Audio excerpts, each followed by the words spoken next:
10th CBSE மேக்ஸோட chapter 3 பார்த்துக்கிட்டு இருக்கோம்.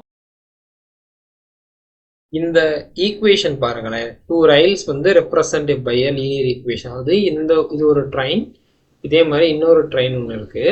But இது ரெண்டு ஈக்குவேஷனா இருக்கு. இது வந்து அது கிராஸ் ஆகுமா, ஏதாவது ஒரு இடத்துல மீட் ஆகுமான்னு கேட்குறாங்க. மீட் ஆகும்னா அது வந்து இடிச்சுக்குமா அப்படின்ற மாதிரி கேட்குறாங்க.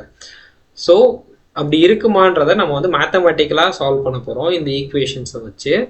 நம்ம ஃபஸ்ட்டு இது எப்படி எடுத்துக்கலாம்னா x equal x plus 2y minus 4, ஏன்னா இங்கே தான் எக்ஸ் இருக்கிறனால எடுத்துக்கிறேன், ஈக்குவல் டு 0.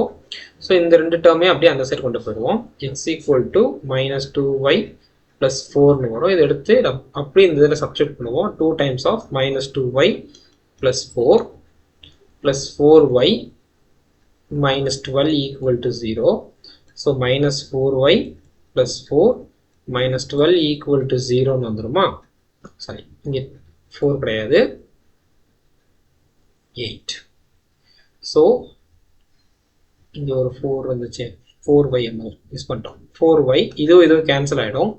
ஸோ 8 minus 12 வந்துட்டு minus 4 equal to 0. ஒரு நெகட்டிவ் வேல்யூ ஈக்குவல் டு 0வா இருக்குமானா பாசிபிளே கிடையாது. ஸோ அப்போ என்ன சொல்லலாம், அது வந்து மீட் ஆகாது. இன் parallel lines, parallel lineல inconsistent.